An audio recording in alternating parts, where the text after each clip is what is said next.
Hello viewers, ఈరోజు vlog ఏంటంటే మా చిన్నోడికి గుండు చేయడానికి ద్వారకా తిరుమల వెళ్తున్నాం. మొత్తం ఫ్యామిలీ అందరం ఏలూరు నుంచి.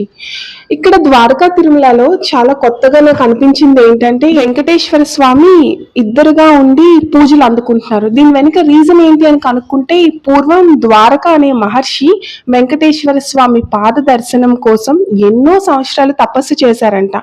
ఆ తపస్సుకి ఫలితంగా ఆయన పైన పుట్ట కూడా కట్టేస్తే స్వామివారి పాద దర్శనం ఆ పుట్టలో నుంచి ఆ మహర్షికి ఇచ్చారని చెప్తుంటారు. అందుకని అక్కడ విగ్రహం ఎలా ఉంటుందంటే స్వామివారిది పై భాగం మాత్రమే ఉంటుంది. కింద భాగం ఇప్పటికీ ఆ పుట్టలోని ఆ ద్వారకా మహర్షి చేత పూజలు అందుకుంటున్నారు, వారి సేవలు తీసుకుంటున్నారు అని అక్కడ వాళ్ళ నమ్మకం. చాలా అరుదుగా అనిపిస్తుంది. ఎందుకంటే మనం చూసే ఆలయాల్లో ఒక విగ్రహం మాత్రమే ఉంటుంది వెంకటేశ్వర స్వామి, కానీ ఇక్కడ మాత్రం రెండు విగ్రహాలుగా, ఒకటి చిన్న విగ్రహం, దాని వెనుక పెద్ద విగ్రహంగా ప్రతిష్ఠించారంట. తిరుపతి తర్వాత మళ్ళీ మనకి ఇంకో చోటు స్వామివారు స్వయంభూగా వెలిశారు అంటే అది ద్వారకా తిరుమల అని చెప్పుకోవచ్చు. ఇంకా మేము మా చిన్నోడికి గుండు కానించేసి ఆ స్వామివారి దర్శనానికి బయలుదేరాలి. చాలా అంటే చాలా ఏడ్చాడు. ఎందుకంటే పిల్లలకి 6 months 9 months లో చేపించేస్తే పెద్దగా వాళ్ళకి తెలియదు. ఇప్పుడు ఏంటంటే వీడికి అన్ని తెలిసిపోయి ఒకరు ముడితే నచ్చదు.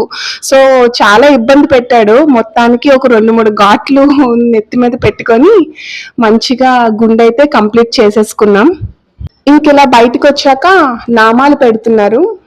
అలా నామాలు పెట్టడం చూస్తే మేము ఖచ్చితంగా పెట్టేసుకుంటాం. ఎందుకంటే ఆ నామాలు పెట్టంగానే ఏదో ఒక స్పెషల్ ఫీలింగ్ వస్తుంది. మేబీ అది పాజిటివ్ వైబ్స్ అనొచ్చు. అది పెట్టుకోగానే చాలా పీస్ఫుల్ గా ఒక దేవుడి సన్నిధిలో ఉన్నామన్న ఫీలింగ్ ఇంకా రెట్టింపుగా అనిపిస్తుంది. ఇంకా మొత్తం అందరం కూడా నామాలు పెట్టించేసుకొని స్వామివారి దర్శనం కోసం బయలుదేరుతున్నాం.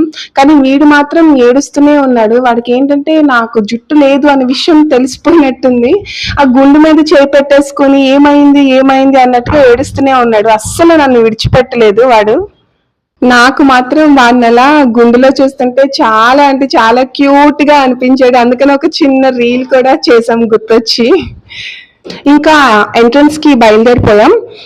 ఏంటంటే స్టార్టింగ్ లోనే మొబైల్స్ అనేవి డిపాజిట్ చేసేయాలి. సో లోపలైతే వీడియోస్ ఏం తీయనివ్వరు, మొబైల్స్ అనేవి బయట డిపాజిట్ చేసేసేయాలి. ఇంకా అయిపోయాక మంచిగా స్వామివారి దర్శనం దగ్గర నుంచి చాలా బాగా జరిగింది. తిరుపతిలోని ఎలా అయితే ఉంటారో స్వామివారు దానికి డిఫరెంట్ గా అనిపిస్తారు ఇక్కడ మనం దర్శించుకుంటే. బయటకు వచ్చాక మళ్ళీ ఇలా ఉంటుందన్నమాట. ఈ ఆర్కిటెక్చర్ కూడా చాలా బాగా అనిపించింది బయటకు వచ్చాక. అందుకనే అలా వీడియో తీసుకున్నా. స్వామివారి దర్శనం అంతా కూడా చక్కగా జరిగిపోయి ఇంకా కొన్ని ఫొటోస్ తోని బయటికి వచ్చేసాం. ఆ పైన శివలింగం గుడి ఉంటుందంట, అక్కడికి కూడా దర్శించుకోవాలనుకొని ప్లాన్ చేసుకున్నాం. ఇది తూర్పు గోపురం ఎంట్రన్స్ అన్నమాట. అది ఫ్యామిలీ అంతా మళ్ళీ ఇలా హ్యాపీగా ఎంజాయ్ చేయడం నాకు చాలా బాగా అనిపించింది. ఇంకా ప్రసాదాలు అన్ని కలెక్ట్ చేసుకొని ఆ కొండ మీద ఉన్న శివలింగం గుడికి బయలుదేరాం. ఈ శివాలయం పేరు ఏంటంటే శ్రీ బ్రహ్మరాంబ మల్లేశ్వర స్వామి శివాలయం అంట. ఇక్కడ ఏంటంటే ఈ మల్లేశ్వర స్వామి ద్వారకా క్షేత్రానికే రక్షకుడుగా ఉంటారు అనుకొని ఇక్కడ భక్తులు భావిస్తారు. బ్రహ్మరాంబ అంటే అమ్మవారు, మరి ఇంకా వినాయకుడిని కూడా విగ్రహం ఇక్కడ పెట్టి పూజిస్తారు. ఈ గుడి కూడా చాలా ప్రత్యేకంగానే అనిపించింది. ఈ ద్వారకా తిరుమలకి వచ్చిన వాళ్ళు ఎవరైనా కూడాను స్వామి దర్శనంతో పాటు ఈ శివ దర్శనం కూడా చేసుకొని ఖచ్చితంగా వెళ్తారు. ఈ 2 దేవుళ్ళ దర్శనం కూడా చాలా బాగా జరిగిపోయింది. బుడ్డలు ఇద్దరు కూడా అల్లరి చేయకుండా వాళ్ళంతటి వాళ్ళు ఆడుకొని చక్కగా ఉండడం వల్లనో ఏంటో ఈ దర్శనం బాగా జరిగింది. మీ అందరికీ ఈ వీడియో నచ్చినట్టయితే please like, subscribe and comment. Thanks for watching. Bye bye. See you in next video.